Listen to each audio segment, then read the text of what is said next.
Happy Tuesday, March 10, which is almost spring. It looks like it, feels like it until what, later on today? So we'll see what the weather brings to us. Glad to have you all on board. Today, it is all about update to our contracts. Minor. We're not going to talk about the why it's going to $495, but it gave us the opportunity to make adjustments that you guys had suggested and some things that had to happen. And I think it'll bring a lot of clarity to some issues that we did actually face. So we're going to talk about the purchase agreement, the exclusive buyer agency agreement, and the exclusive right to sell. Let's start with the purchase agreement. Now, guys, I'm whether you're blue or you're gold, the purchase agreement is the same except for when we got to put the brokerage name in there. So we've had no changes to any really of the first page of the purchase agreement. No, there was no changes here. If anybody's got any questions or anything about any paragraph, let me know. We'll stop, we'll pause and talk about it. Obviously, there's your first big one is page 15, where it addresses the aspect of the 495. That's all the changes there. However, paragraph 16, guys, we need to bring clarification to. There was a small change to the first and most common. And one of our title partners said, that doesn't really apply to all municipalities with the way that we had it written. So, real property taxes will be prorated as if they were billed in advance as to the date of closing in accordance with the due date of the appropriate taxing authority. The biggie being in accordance with the due date. It's a minor change. Most title companies understood what we were referring to and did it correctly anyway, but due date is the primary change to that one. Most of you in the metropolitan Detroit area will use this box. This is the one to use.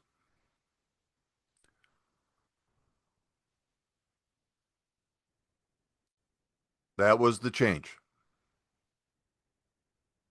I'm looking for faces and seeing if any questions come up.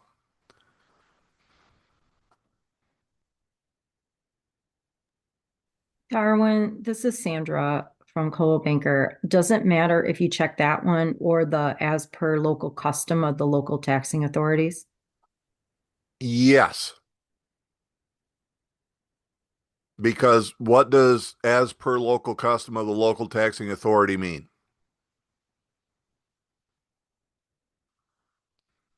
Is that in arrears? Is that in advance? What is a local custom? A lot of people would say, well, why are you putting it on there? Because there's going to be times when we just got to have it. But what we need to do as real estate agents is to use our due diligence to be able to find out how it is handled. Because what we're doing by putting it as per local custom of the local taxing authority, we don't know how it works, so we'll just do this. And I'm not saying it doesn't have its place. I believe it does for that reason. But that means that we had to put an offer together quickly, and we're covering our backside.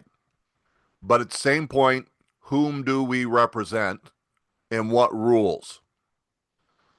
What rules is not what the local taxing authority is, but what the purchase agreement says.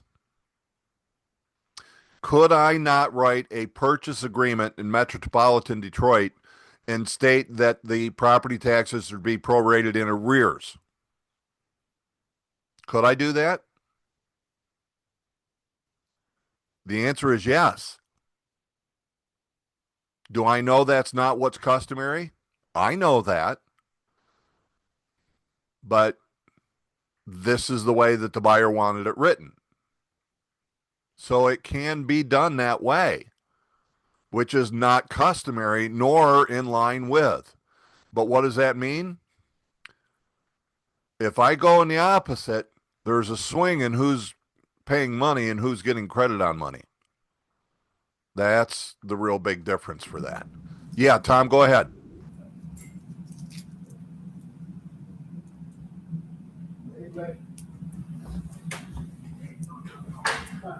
Yep, Tom, you're still muted. I have a,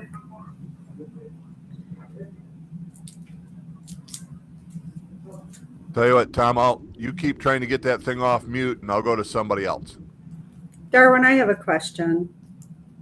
Go ahead, boss. So, so, so, I mean, even if that was written in a contract, say somebody accidentally put it arrears opposed to in advance, wouldn't that be caught with the title paperwork that was Well, incorrect and you would follow municipality? I'm going to say what they're going to do is go, hey, did you really mean this?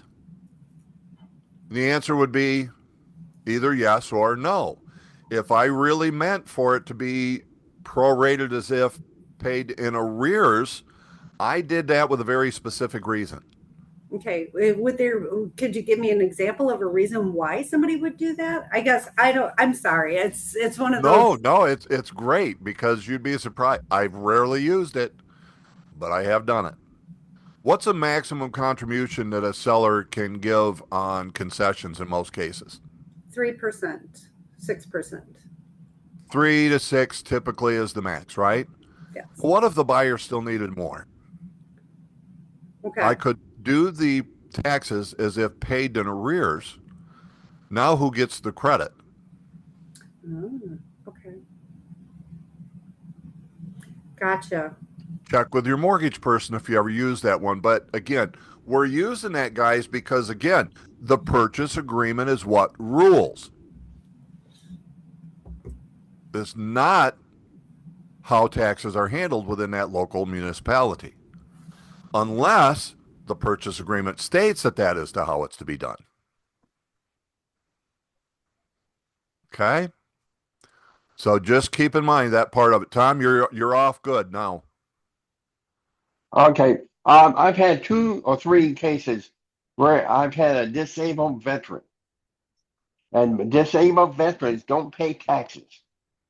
And so now you have a problem of, everybody asks you what is going to be the future taxes, and you don't know because, and then you have to explain to them a year in advance. They call me up and go, I didn't know my taxes are going to be that much. Yeah, it's always great. And guys, that's a key part why this is now in here. We did this as the last update. So the buyers are now initialing. Now, again, if I go back 2 weeks, I did a little update on code of ethics. Again, we'll finish that up. But with the increase to the 495, I wanted to get we'll call it introduction to the updated paperwork in your hands so that you would know some of the other things that were changed along with that 495. But we should be covering this with our buyers. If all we're doing is sending the purchase agreement and saying, just go ahead and sign initial everything, they're going to initial this and not know it. This was put into our purchase agreement with the last update for what Tom you just brought up. We want to prevent them. I don't know if you've ever been that poor. I started out that way in life, and every dollar counted. They don't need surprises when we're just barely getting them into the house and they don't have extra money yet. So make sure they are aware of what their taxes will become and make sure that's what this is here and that they understand what they're initialing also. So good on that one. All right. Any other questions around this one? All right. Well, yep, go ahead. There we go. I'm on. Should there was a new form in Real Comp for the taxes? Could we use that also with the purchase agreement? Is it the same thing if I remember right? It's about, hey, taxes aren't I going to haven't stay the really same. looked at it, but I just know there was a new form about taxes. I think that's what it was. And this is where, as a company, we always try to simplify everything. And by just having them initial that, if I remember correctly, Holly, it's the same thing. Right. So here's the real big change to the purchase agreement. I think we finally have it written in a format that makes sense. So paragraph 44 is about the disclosure of the supervisory broker becoming a dual agent. Okay. So there's a bit of change in the wording. I will tell you that the one that we are currently using is a designated, says designated, which implies agency. Well, that's what we were trying to get clarification to, because could we have both sides of a transaction but represent only one party?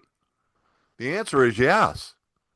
Our other one was implying that we were always representing, and we weren't. So this breaks it down, one, to say working with, are no longer is it saying designated agents of, implying agency.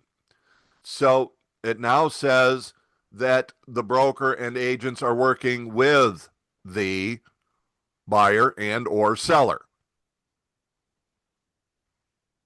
That's the first part of it. Then we changed the format so that now we're going, I'm either going to have A or I'm going to have B. A says is representing only the buyer or the seller.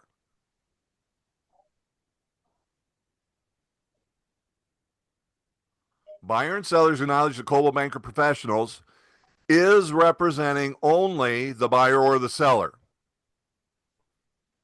Or, and this is a key, Coldwell Banker Professionals, or obviously Century 21 Professionals, is representing both buyer and seller, and therefore brokers and all named supervisory brokers will be acting as disclosed dual agents of both the buyer and the seller.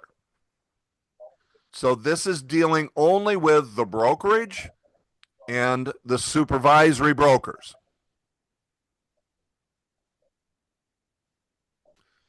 Notice that it is only Coldwell Banker Professionals, or it will only be Century 21 Professionals.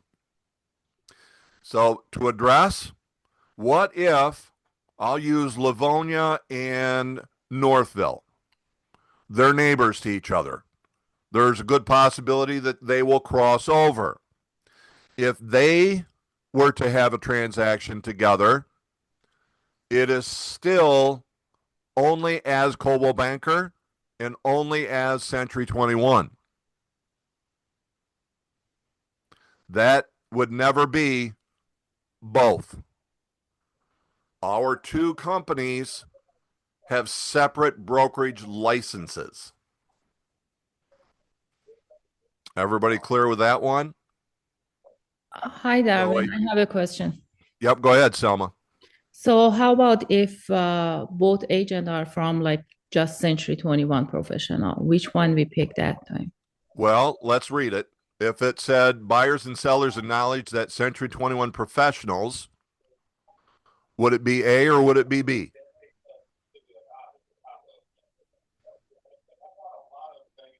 Uh, Because let's Selma take it. You from Clarkston sold a Troy listing. What would you check off? okay, I am a buyer from Clarkston, so I check buyer. Yep. And So the first box would be up here. yes. But here, let me read it again.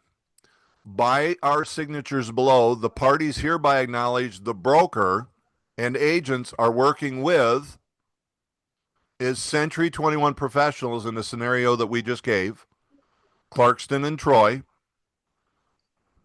So I should pick both of them, buyer and seller, because this. buyer and seller, Okay. because again, it's Century 21 Professionals. Okay. That is the same company. And So then I pick A then it would be or B because the is crease is going to representing be dual. Okay. both. Because again, it's not the individual agent. It is the brokerage and the supervisory brokers. Okay, thank you. Okay. I think it's a great clarifying question. So is everybody on page and seeing that? Because again, it's about the brokerage and the supervisory brokers.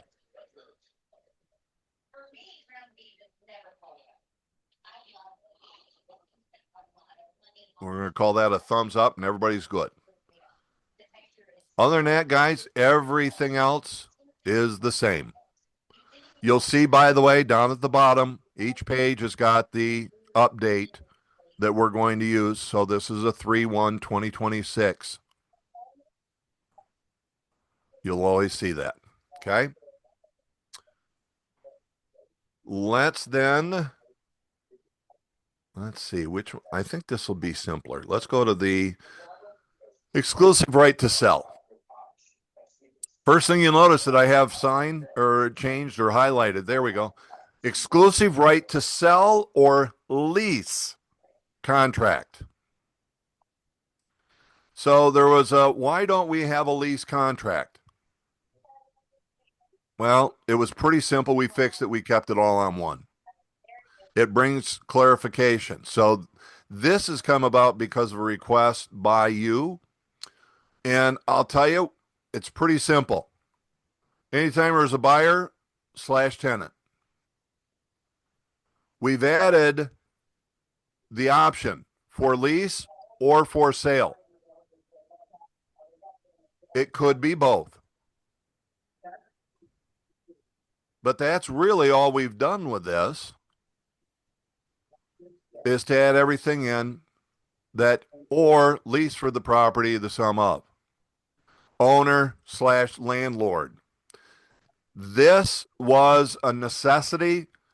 It was missed off of the previous one, and this needed to be there as per the settlement language. So we're now fully compliant. You have now, if a lease, owner agrees to pay the brokerage firm blank % of the total rent due for blank months, or otherwise, you could do 10% for 12 months. You could do 10% for 24 months. Gives you a little flexibility for what your payment on a lease could be. You could still do the flat dollar. So if you did a half month's rent, well, put the flat amount in here. It gives you the flexibility.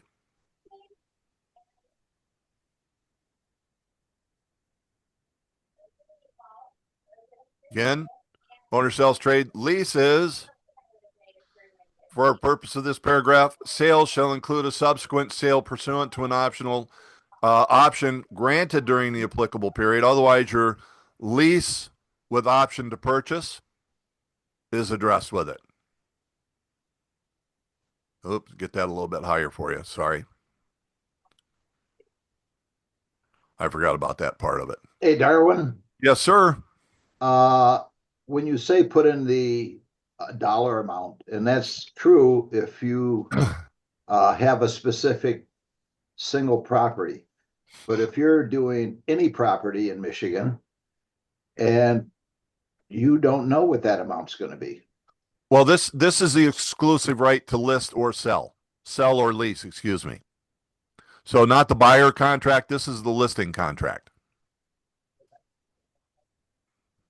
This is the okay. This is Yep. the listing contract. This is the listing, not the buyer. We'll look at that one next. Okay. I jumped the gun. Thank you. Hey, Darwin, to go back up to that lease, so I understand it correctly for the if a lease owner agrees to pay brokerage firm.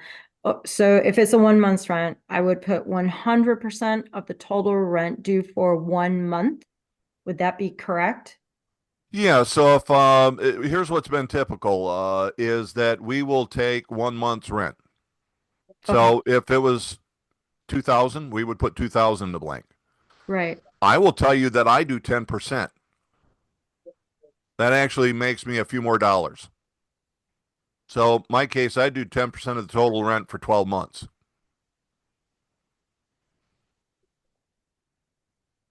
Well, what if they did 24 months, Darwin? Well, I'd still get 10% of 12 months. Darwin, then that Mhm. 10% is going to be divided between seller and buyer agent or no? Nope, I'm still going to give them 1/2 month's rent because that's what's normal. That's a Okay. great marketing. Could I give 1/2 month? Yes, but that's where same compensation adjustment is what you could do down here. We did. You can put the 3% or the blank dollars. I'm going to do the 1/2 month rent. Be careful. Well, no, we don't have that anymore, so never mind. Just be careful on what we tell them. Because if a different rate is negotiated, you could be stuck. But again, we don't sign to pay compensation.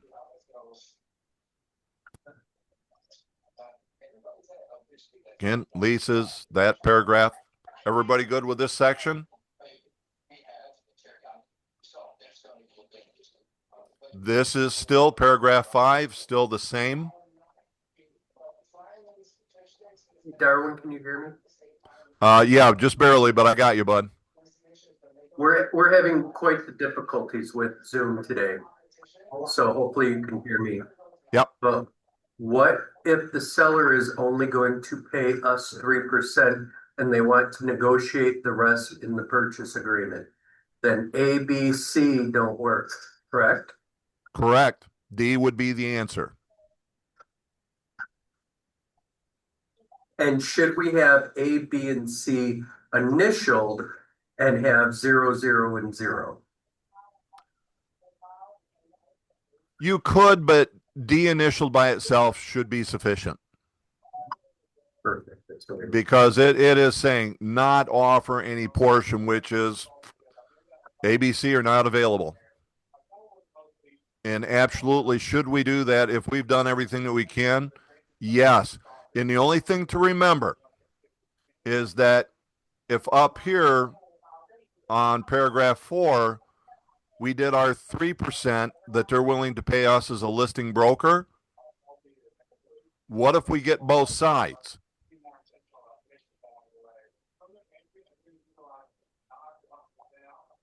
This is what's initialed down here is D. How much do we get compensated? So we put it in the purchase agreement.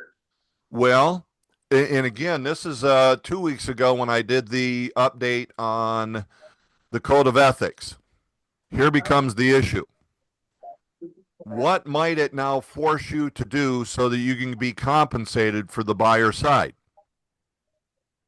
You'd have to have a contract signed, and that's where Jeff is going. The buyer's going to have to pay us. Well, what's the only way that we can really get paid? Represent the buyer. Now, did we just work in the best interest on fiduciary responsibilities owed to the seller?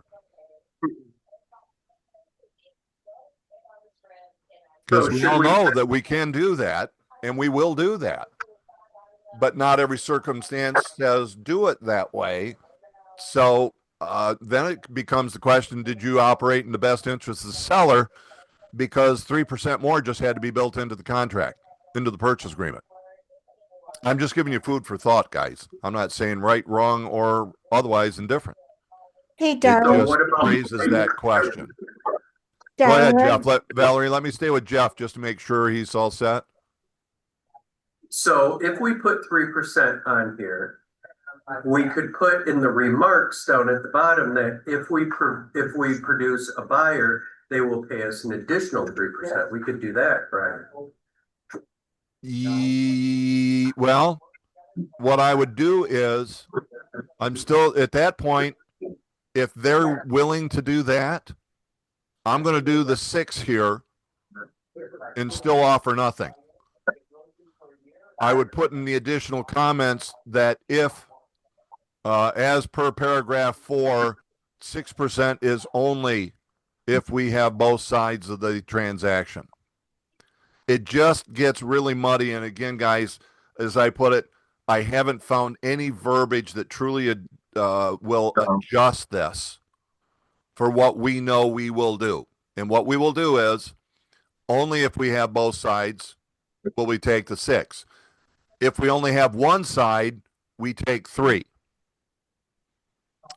But I am not going to write this, and we haven't seen anything come from anybody to where we can get what we want this to say and not have it as a misinterpretation. So just keep in mind, we're always only going to take whatever we were intending to keep on the list side. If a buyer comes in asking the seller to pay less, we are not going to take advantage of that. We are going to give that amount to the buyer or to the seller. So, yeah, I think you can always address it, Jeff. I think you know what you got a great crew of people, and I think they all think on the same line as the company, and we know what we need to do. It would be more to the point of if the seller needs to have that taken care of. So the only thing with putting 3 and checking D, what if we get both sides? We're good if we represent the buyer because they sign a contract and now we get paid. But if we don't get it, we're only getting paid on one side. Now, is that a bad thing? No, you guys do it all the time on a buyer because you sign a buyer up for 3%. Do we then go ahead and list a for sale by owner? Nope. Compensation in full is always already covered. Okay. Valerie, I know you were there. it was covered. Thanks. Okay. All right. Everybody good then?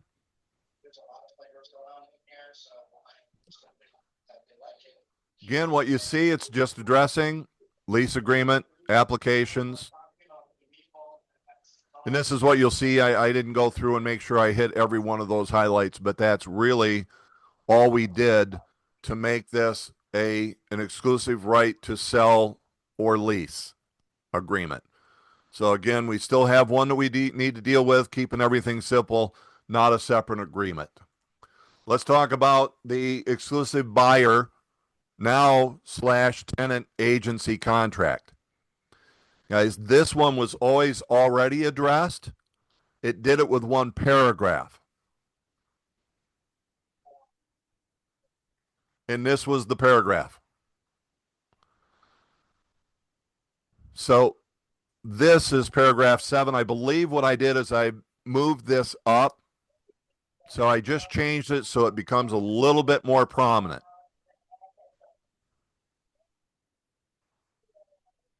So this has always been in our agreement. And it's what made it a buyer / tenant agreement. So paragraph 7 will be the one. It's on the existing if you have something before this hits sky slope. Here's the other big change. It's at the bottom of page 4. Buyer will pay the compensation directly, or buyer will have seller contribute to the buyer broker compensation through their offer to purchase. This came as a suggestion for one of our agents, and it's really now a simplification. We are getting direction from the buyer on how they will pay us. And if it is to be they've told us with the seller, here's how we're going to do it, put it on a purchase agreement.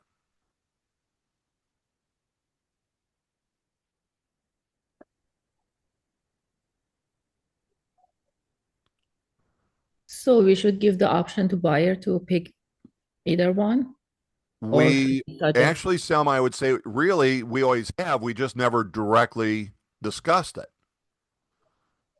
Okay. So now they're actually going to give us direction. We will guide and advise them, but now they're telling us this is what we want to do when it comes to writing our offer. We'll have already addressed it during the buyer interview or the buyer consultation. So should we put the 3% there or no? Well, same thing. So the only thing that we did is we added this. The rest of paragraph 4 for compensation is the same. The same. So we're still going to do our 3%. 495 is already there, or 195 for a lease. By the way, Mr. and Mrs. Buyer, basically we have two ways of being able to do this. One is for you to be able to pay the compensation directly out of pocket, or you can do what is most common, and that is you can just simply direct me to put it in as helping you putting together your purchase agreement, asking the seller to give you the contribution toward paying us. Okay. I got a quick question. Let me make sure Selma's all set with. Yes, I am. Thank you. It's clear. All right. Good. Laura? So I had this happen a few months ago. My buyer agreed to the 3% on the agreement, and we asked for that in our purchase agreement. And through negotiation, it ended up that they were only going to pay 2%, and my buyers agreed to pay the additional percentage. So what if we end up in a situation like that? It's really both. I mean, the intention is to get it through the purchase agreement from the seller, but you can't get all of it, and they're willing to pay the other amount directly. How would we address that? That is going to be on our purchase agreement. And it's just a bit of a change on how we would complete it. Come on, where the heck is it? There. I keep looking for highlights. We're going to do that still with paragraph 6. And what we would end up doing is, whoops, checking those two boxes. So Darwin, if we do it that way, what would take precedence as far as would it be the buyer agreement where it was said that the seller would pay, or would it be well, the it's yeah, let me go back. Great question. Let's get this clarified. So this is simply here I am trying to make this work. Get that. Sorry, it's down at the bottom. This is simply saying, I can't do it that way. This is simply saying, here's the way we want to do it. But regardless of how it gets done, we still get whatever we put here.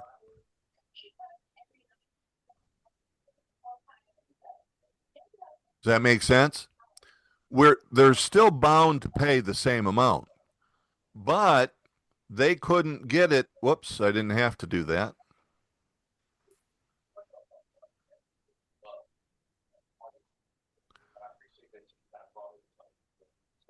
But we know that, well, here, let's create the scenario. We need to go back to the aspect of when you show a home, how many of you are calling and saying, hey, agent, how much is the seller offering for compensation? What I found out, it's probably less than 10%. Be one of those that are calling. Good for you. The argument is that it may change the way that the buyer makes their offer. This would be one of those. If we make our offer, knowing that the seller was only intending to offer 2%, we would address it right up front by saying, seller, to contribute 2%, buyer who will pay 1%. We just put it on the offer up front because we know that. But most, and I'm not going to say there's right or wrong. I can argue why, because in the beginning I said, I'll say it the way I said it previously. I could give a rat's ass less what the seller is offering. I've got a con 3%. And now I'll have a contract that says we want you to get it all from the seller. So does it matter that the seller was only offering 2%? Could I not, under the buyer's direction, still put seller 3% here?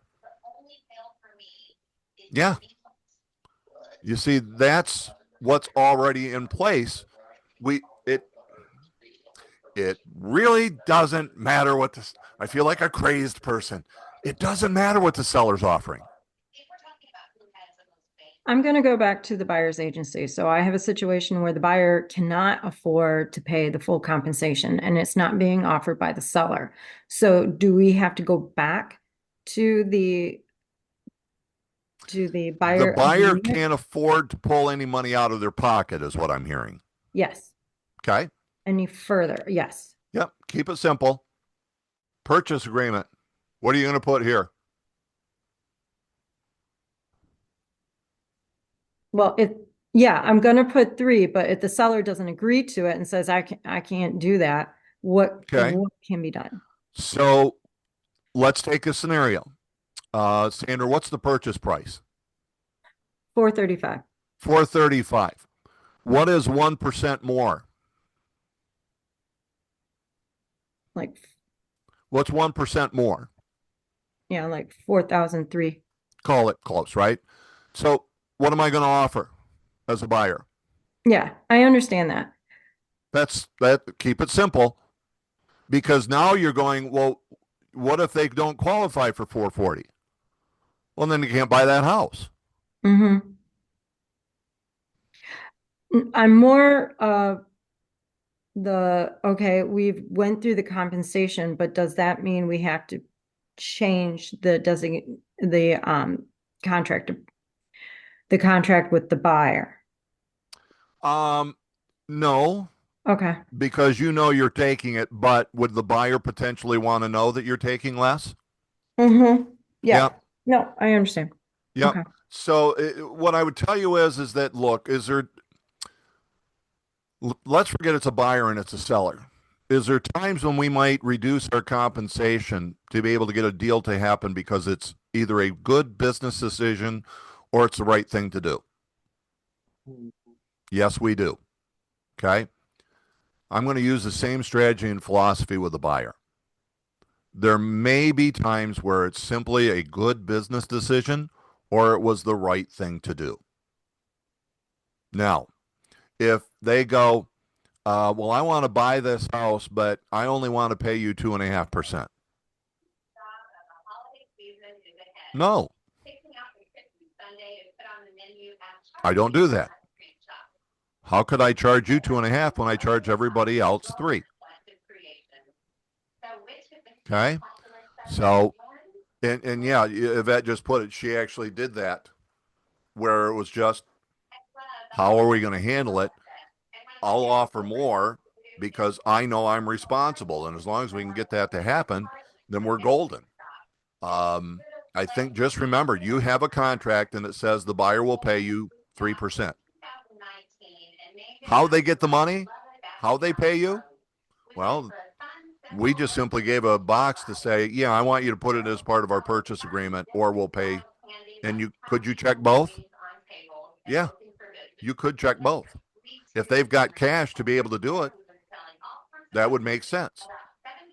If they're offering cash, that may be something that you would do, because that would be logical.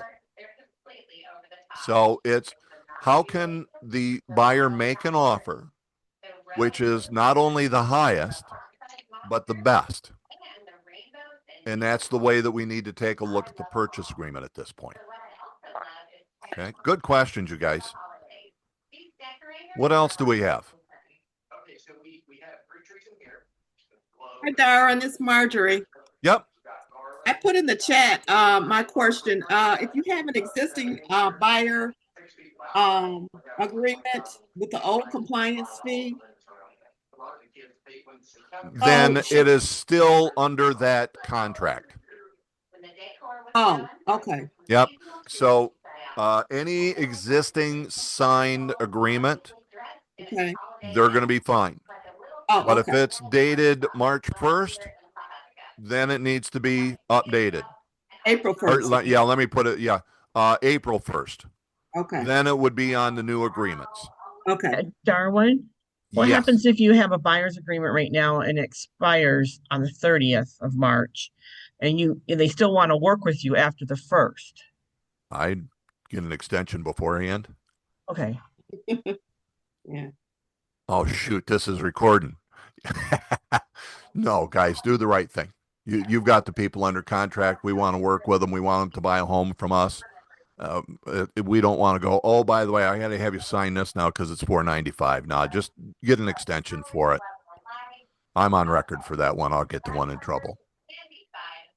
Good question there. I'm just looking through now that you mentioned that. Chat, let me just make sure it's clear. It's legally clear. Yes, the lease compliance fee did remain the same at $195. Can you move my pick? Yes, when I remembered. Clear purchase agreement is a contract between the buyer and seller. How is it enforceable? So Jamie, I think what you're talking about is that number right there on paragraph 15, which I'm hiding. Let me see if I can get myself out the way. There we go. Okay. So this right here, paragraph 15 of the purchase agreement is not binding upon the buyer. And Jamie just hit it. It is an agreement between the buyer and the seller. We're not a party to this agreement. I will tell you the only reason I believe it is on there is the knowledge of all the parties in the closing escrow title company. I think, Jamie, that is what you were hitting upon, and I don't think that we are actually tying contracts together. It's just there's the one contract between us and the buyer, one contract between us and the seller, and then their purchase agreement. But this leaves it separate. We're not privy to the purchase agreement. If it refers back to, I'm not aware of anything on here that it refers back to. So move on. Let's see. Just always ask something. Yep. Marjorie, we got yours. Just need the offer submission to cover the buy. Yep. Otherwise, offer enough that's going to cover the additional compensation that we're asking a seller to pay. But just remember, if they're already offering or asking too much, I don't offer even more than what they are. Bring it down. I used the scenario. I've closed on it, so I can tell you now. We had one that was at $275 on a list price. We accepted $285, giving $15,000 back. So net, we accepted $5,000 less than our asking price. It covered it. I've got another one that has not closed, but they did the same thing. They offered more than the list price. It covered all the compensation plus ensured that they got the home.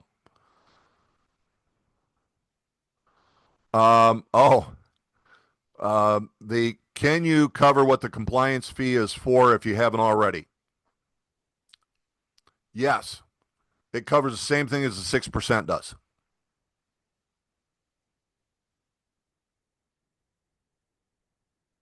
What's the 6% for? cover everybody's expenses.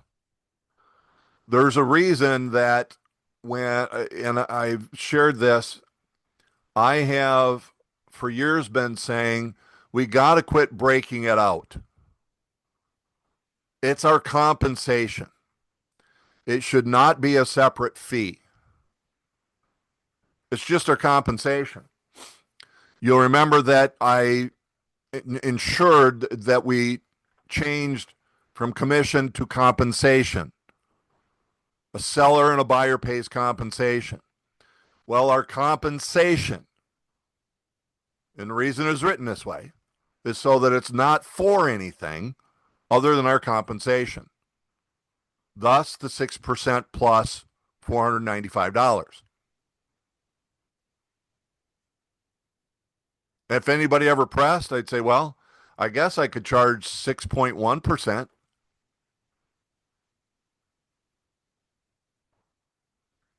In our case, it's just clearly we do it as a separate fee because as agents, we don't share in that.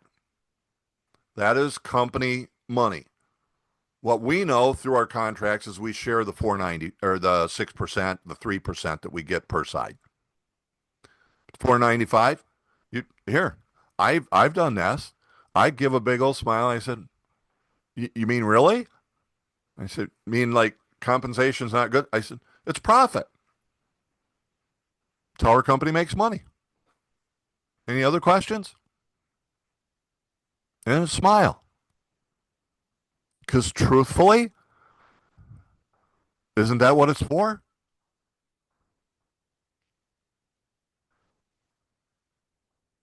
So the only reason that it ever even comes up, I wish it was not a separate line item on the closing statements. My contract says 3% plus $495. If it was done that way, very few people would ever ask. And I can't tell you the last time I had anybody ask what that was for. So, I have a quick question, Darwin. Yeah, go ahead. So we're no longer saying that is for storing documents for 7 years? Is that what you're saying? No, it's for profit. Well, she's reading what I wrote when I was with a different brokerage. I was told that 495 was to store all of the documents for 7 years. No, I wasn't reading what you wrote. That's what I was told too. It was, listen, and that's what they still tell people. Yeah, there was all kinds of names for it. And Linda, yes, that was one of the things that people blamed it on. And because we had to explain why we were charging this separate fee. When in reality, why were we charging it? Profitability. So, and was it a reasonable excuse to say it was a document storage fee? Yeah, I think we even used to call that. A number of companies used to call it that because back prior to digital storage, companies would have to rent space to store documents and have people that could run to this storage facility if anybody ever needed a copy of something from a closing or whatever it may be. So it was a legitimate excuse, but what was it for? Profit. So again, it's the reason that with our documents, I just made it so that it's an easy explanation that says it's our compensation. That's all. Darwin, go ahead. I was just going to say, and I do literally give a big smile and say, well, if that's not it, same thing as 6%. It's for our profitability for the company. And then leave it at that. Go ahead, Holly. Do you still charge the compensation fee to vets if they're doing a VA loan? Do you charge to that? That is still company policy. I have not heard any change, but a veteran is one where that is not charged. And you'll see that still on your broker requirements. Just like if it is a referral through the relocation department, it is not charged. And you can cross that out and have yourself and your buyer's or seller's initial. What else you got, guys? Any other questions towards any of it?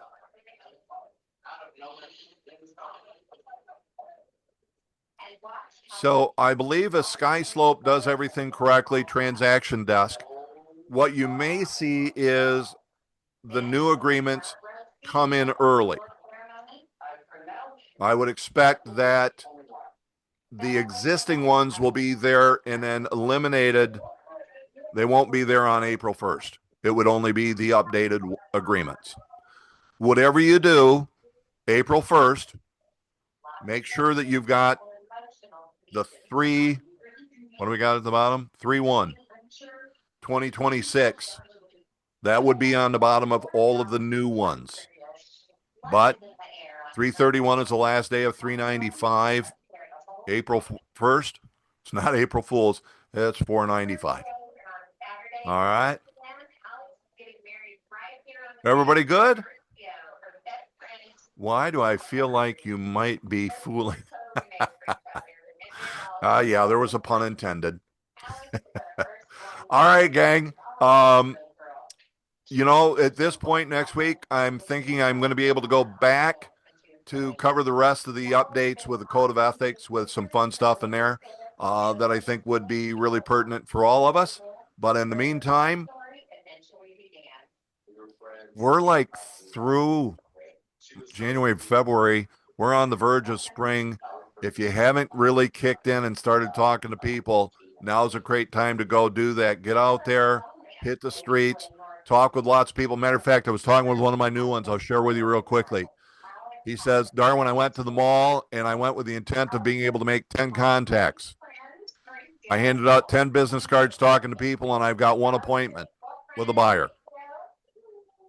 Walking through the mall. That's one of my new guys on the business development series. Go talk to people, everybody. We'll see you next week. Have a great one.